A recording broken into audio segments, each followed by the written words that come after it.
Hey there, friends. It's Bill MacDonald, the ELAR Reading and Writing Doctor. I just want to ask you, if I'm outside as if I appear to be in my virtual background, am I going to be able to see more of the world than you, 90% who are watching, who are probably inside, or would I see less? The reason I'm asking that question is if your students are not careful to look carefully at a question and what it is asking, as well as where it's asking your students to look to answer it, they're going to struggle. Less than half of the sixth graders in Texas got a question about sequencing wrong because of two W words. They were not careful about what the question was asking and where it asked them to look for the answer. The what that the question was asking was, why did a specific sequence of events take place in one paragraph? So I want to show you my roles acronym for reading so you can use it for the tons of you that already got the binder and got this for free, or you can add it as an additional tool to whatever you might be using. The problem with cubes is that you're doing some circling and underlining and boxing, but unless I read rules, RUL, read, underline, and label, I'm not going to notice sometimes unless I'm hearing certain information. The very first words in the question we're going to look at tell us where to look inside the entire passage, whether it's at the beginning, the middle, or the end, the introduction, the body, the conclusion. It's only going to ask us to look in one paragraph, paragraph number 2. So let me show you something that's going to really help you help your kids to avoid the problem that happened. If you think of every single question like the meal that I have across my rules for reading label, the R for reading would be like the appetizer, the underlining would be like the meat, the vegetables would be the labeling and the executing your strategies, and finally limiting and then selecting the correct answer and putting it in the Scantron or submitting it into your computer. That's the dessert. And so it's very important that you pay attention to the R. It says to read each question, every single one, and its sentences, sections, stanzas, scenes, selection, paragraph, or passages solo. And the SO, I gotta sneeze real quick. Excuse me. I don't think I've ever done that on one of my videos before. SO is yellow, so that when you're in a testing situation like happened this past May, hopefully you opening your mouth and softly reading in a solo testing format, you're going to hear your mouth say those first words from the question, and you will hopefully then remember to underline those important words, phrases, or details in the question, and the psst, either the P, the paragraph or passage that's being asked about, or the sentence or the section or the stanza, the scene, the selection.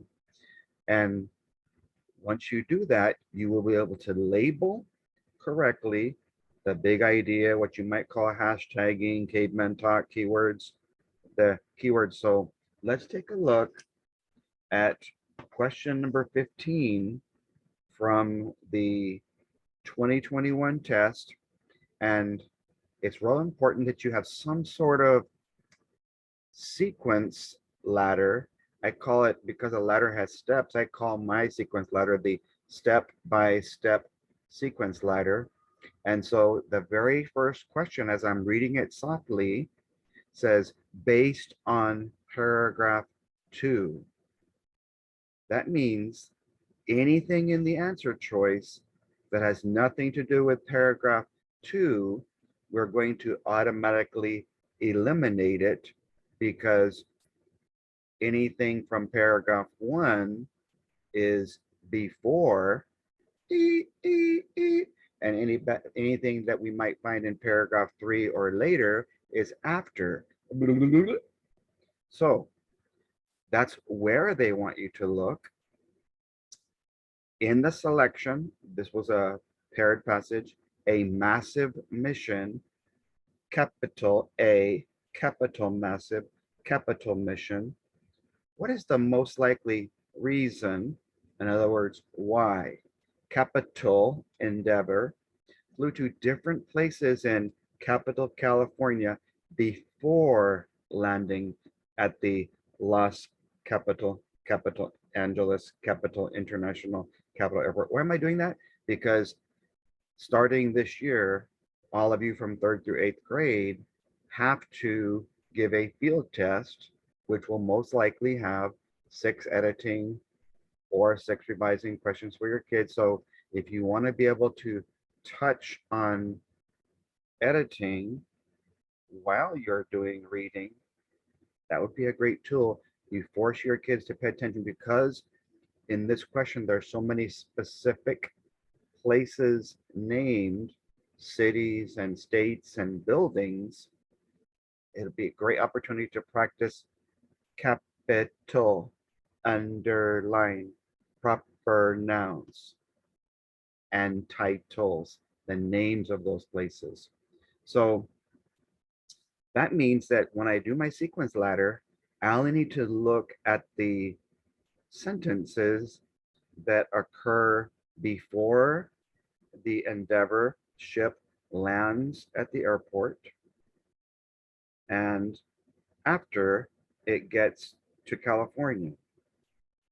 So here's all my choices.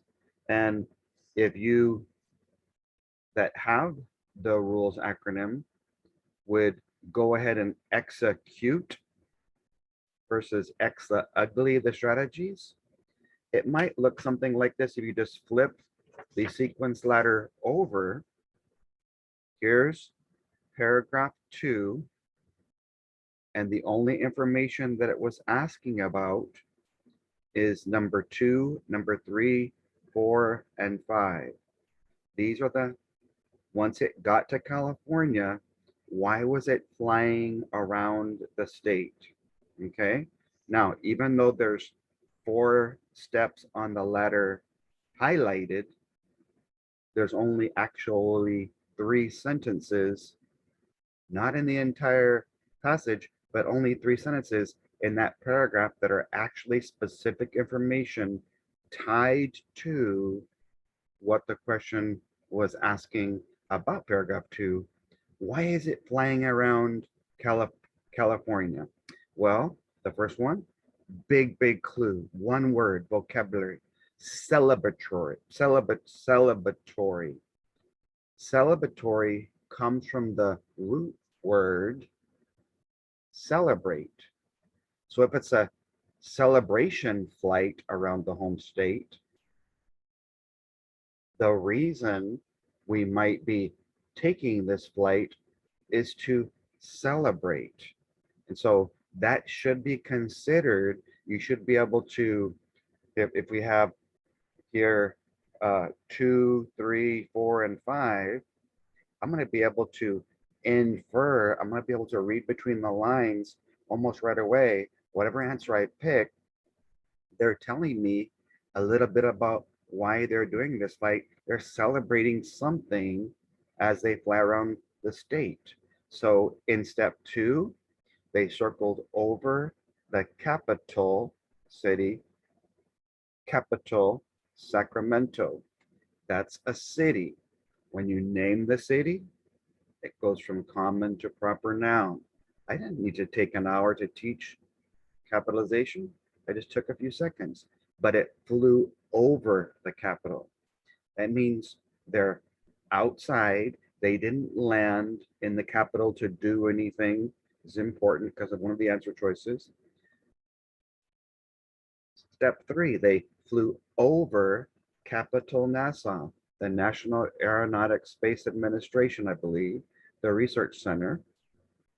That's what it was, the research center part of it, where they probably studied how to get this huge, massive spaceship to fly in the first place. That was in the city of San Jose. Underline capitals. Step 4, they flew over, not to, the Jet Propulsion Laboratory in a different city, Pasadena. Underline, that's the name of a building. That's the name of the building, the name of the city. Now, they didn't go there. They just flew over it. And keep in mind, is there something wrong with the ship? We need to do some research. No, I already told you back here, we're just celebrating. And it even, number 5, it went past the famous Hollywood sign. Hollywood is another location in California. So the reason I didn't highlight number 6 is it asked before it got to the airport, why did it go to those places? Okay, so those are your clues. And so if you laminate this, you can use this over and over. Let's take a look now at the choices and see why the answer should have been a lot easier than it was for the more than 50% who got it incorrect. Letter A says, to allow planners time to prepare the streets for the shuttle. Well, I'm sorry, I should have been able to eliminate that right away because that did not happen until paragraph 3. And the very first 4 words said, based on paragraph 2. Since that was after, I'm going to eliminate anything that happens after where they're asking me to go. Letter B, to test whether the shuttle was still working well. Well, in number 3 and number 4, the 2 buildings, they weren't flying to the buildings, they were flying over them, perhaps because the people inside those buildings were going to come outside and see, this is the product of our creation. So if they would have stopped and stayed there for a while and said that they were fixing things and looking inside the engines and at the wings, blah, blah, blah, then yeah, maybe that could have been true, but there was no testing. It was celebrating. And there's a big difference between taking a test, as you know, and celebrating. You get to celebrate after the test, which is what they're doing here. The correct answer was to give more people the opportunity to view the shuttle. Number 2, 3, 4, and 5. What do I have check marks? Let me see. Can people view the shuttle as it's flying over the capital city? Yes, there's going to be tons of people outside being able to view it. Could people view it as it's going over the Nassau Research Center? Yes. Could people view it as it's flying over a building in Pasadena? Yes, because the rest of the city is part of the big, the building is inside the city. Could lots of people see it as it's flying past? Now, your for sure elimination to check and see if the shuttle was still working properly, you're not going to fly it over the Hollywood sign that's basically for entertainment purposes only for tourists, you would only focus on that. And so they probably threw that in there to make sure kids were like, doesn't sound like they're testing it to see if it's flying well. They're just celebrating the accomplishment of such a great uh, ship. Okay. So because three things, steps 2, 3, 4, and even uh, 5, forgot to put that one in there, would be true. And I'll go ahead and do that. To Oh yes, it is there. Sorry, I just had it covered. Um, that would be my best choice so far. So I would put my question mark, and then the last one to remind people how it was used. I don't think the shuttle was used to be at the NASA Research Center. It wasn't used to be inside how it wasn't used at a laboratory. It was built at a laboratory, and it wasn't used to fly past signs. They just wanted as many people as possible to see it. So that one doesn't make sense. And so thankfully, uh, not very many kids picked it, but 8% did. And so now that I've looked at all my answers, I've labeled, I've eliminated 3, selected 1 in the test booklet. And if I have to move over to a computer or to a Scantron, I'm able to do that. And I just want to remind you that in order to do well on this one, half the kids in Texas, as soon as if they're looking around for easy questions to start with, they should have seen, oh, this is only one paragraph inside this very difficult, rigorous passage about a historical event that took place a long time ago. And in order to get the question right, I only had to read 3 of the sentences to place them on this sequence step-by-step ladder to figure out what the purpose of this flying is. So I will leave you with this.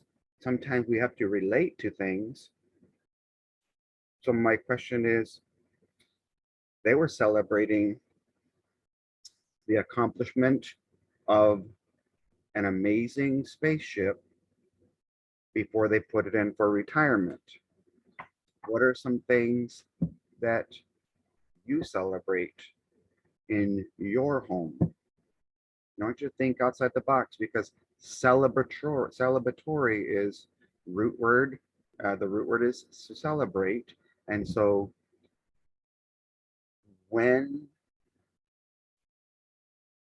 and what do you do so that more people can see you and celebrate you or your family or a specific accomplishment or situation? My birthday, my anniversary,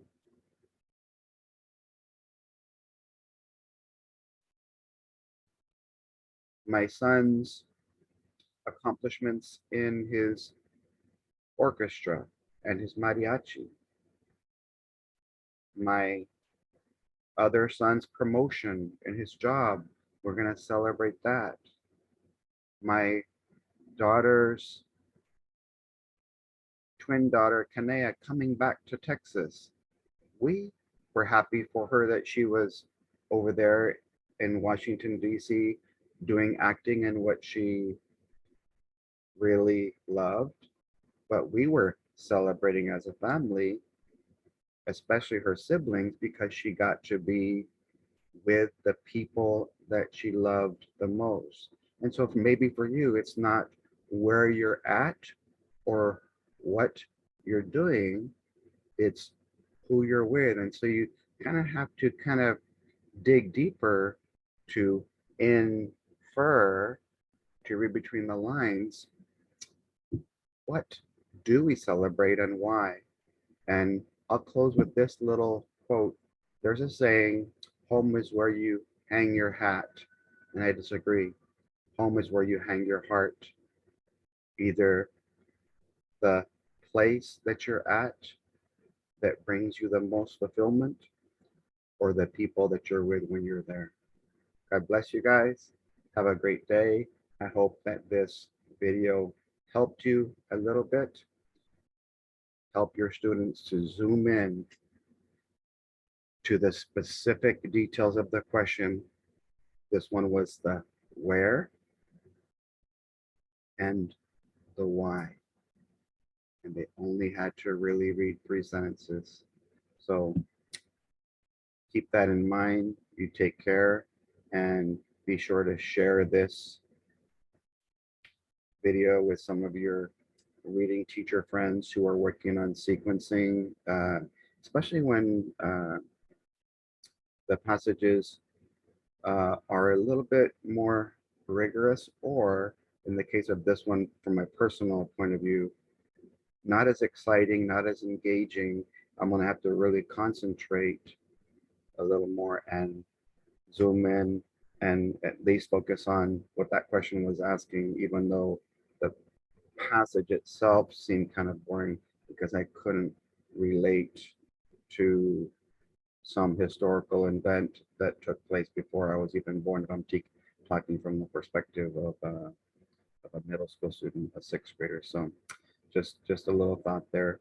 Try to make what you're assigning relevant.